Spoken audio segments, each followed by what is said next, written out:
Welcome back to my page or channel or Instagram, wherever you are watching from. Hello, my name is Gladys, and I want to share with you guys today. Oh shit! Oh, sorry, I forgot to press play on Instagram to go live. Um, but I did it. Okay, good. So today I'm going to talk to you guys about what I learned on a podcast that I was listening to today. So today I learned about the four mental blocks in life. So I'm going to share that with you guys because I thought it was very interesting and it's very true information. So I wanted to go ahead and share with you guys what I have learned. Okay?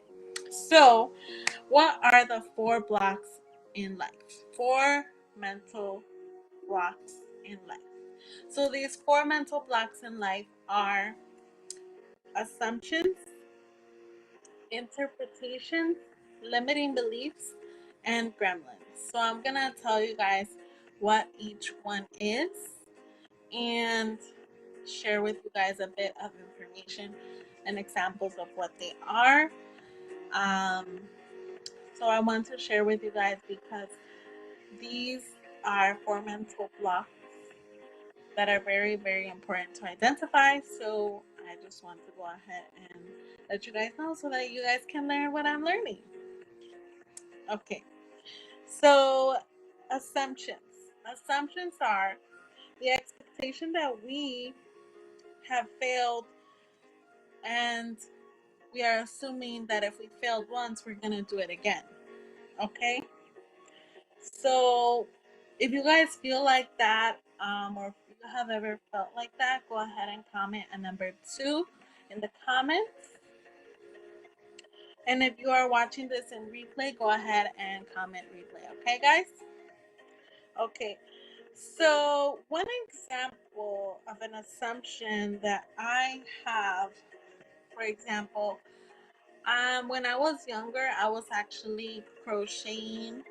Crocheting is kind of like knitting. So I was crocheting items and I was selling them. So after a while, no one really wanted to purchase because they say that I was overpricing my work.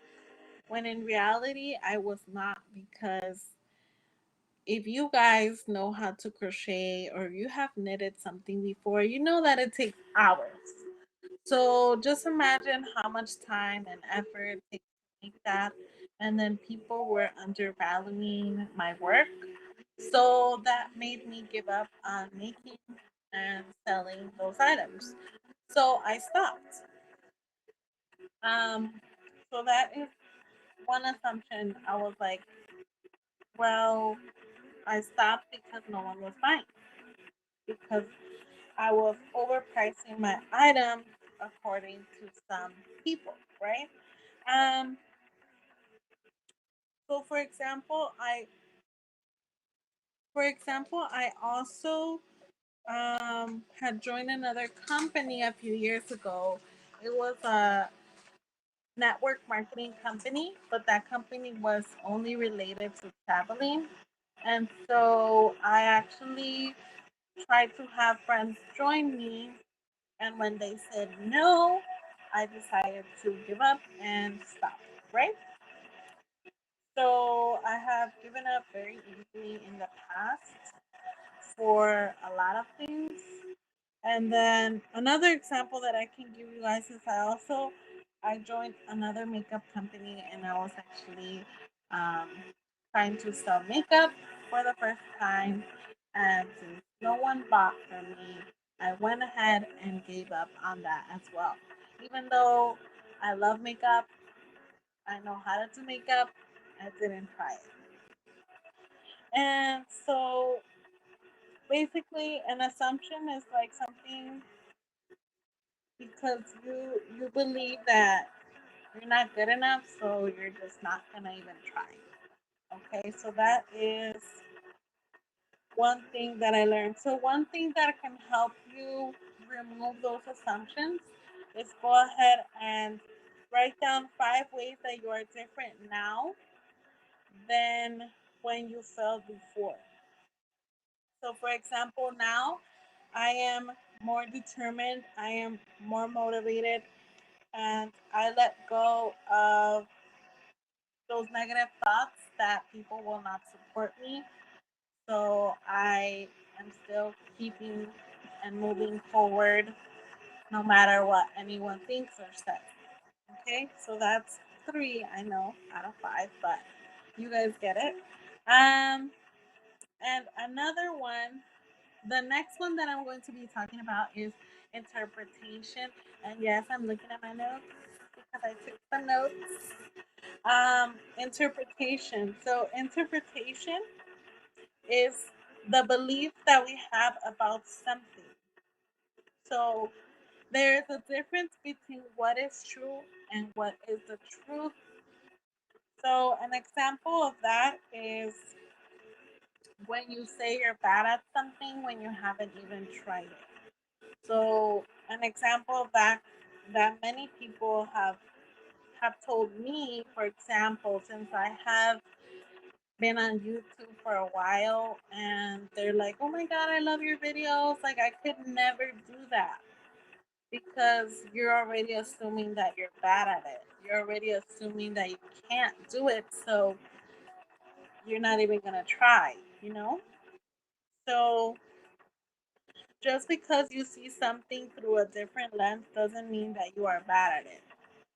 Okay, for example, right now I am in network marketing and I am selling health and wellness products. And many people, they will not join or not start a business.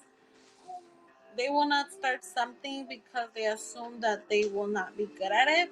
So how do you know your true potential if you're not even going to give it a try? You know? So one thing that you guys have to say is who said that you were bad at it,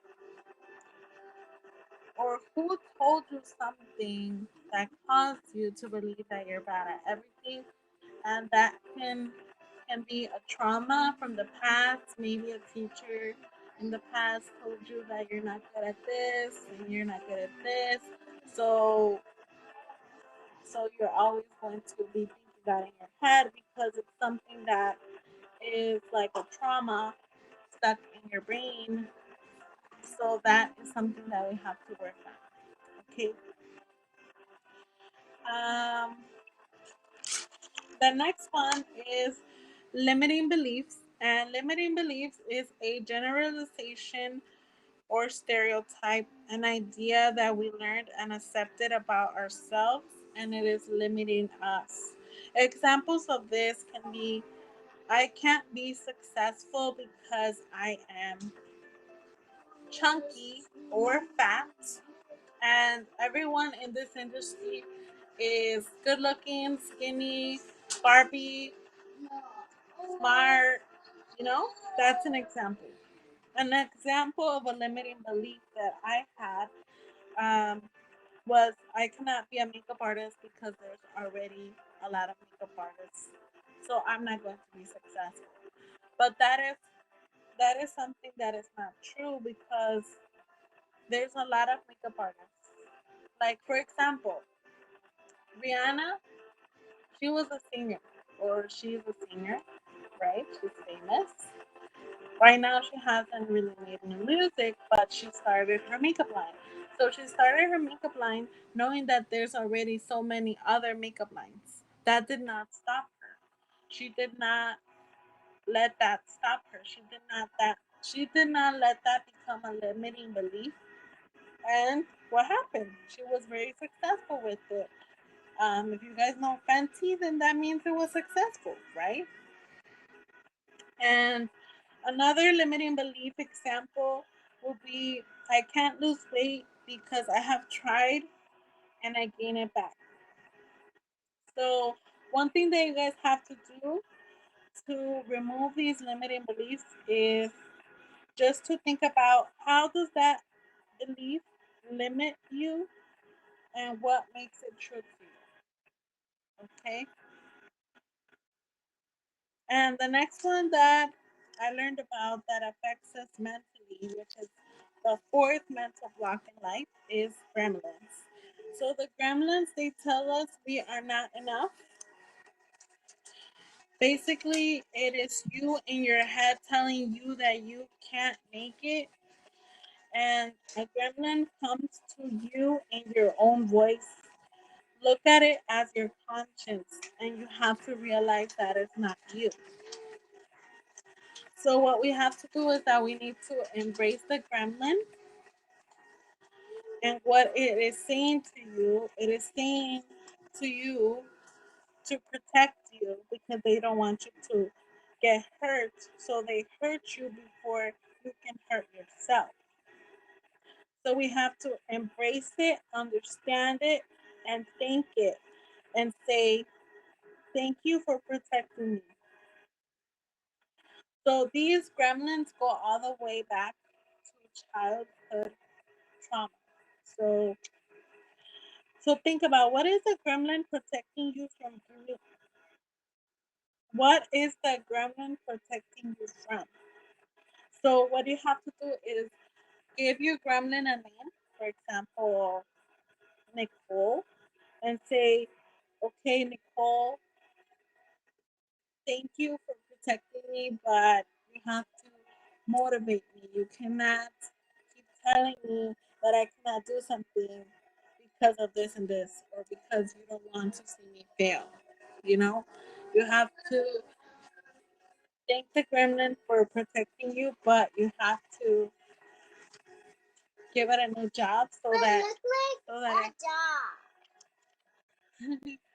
daughter she put a drawing like this.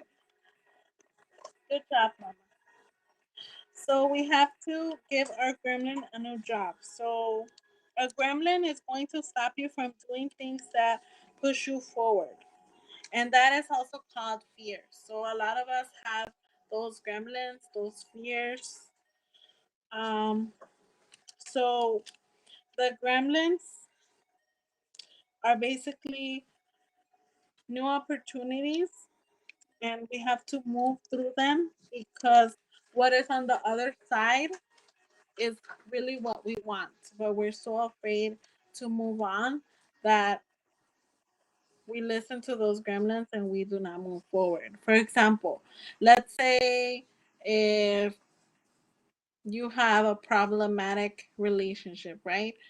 And but you're scared of moving on, so you're gonna stay there because that's like your comfort zone, and you're still gonna stay there in fear because that is what you're used to and you're scared to move on.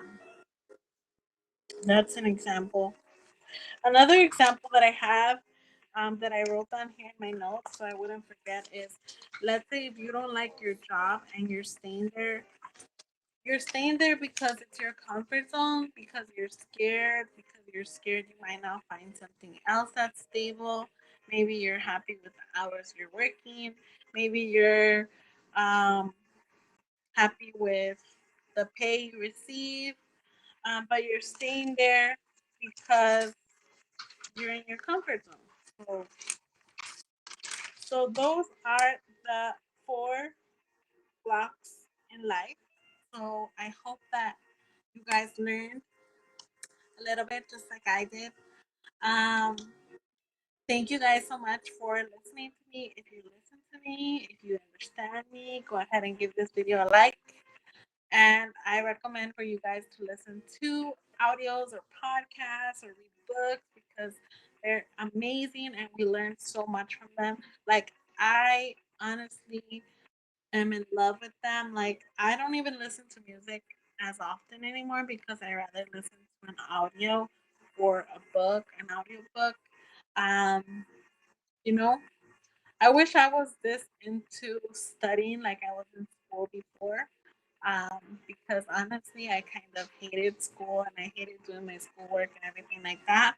Um, so yeah, thank you guys so much for watching, and you guys have a good night.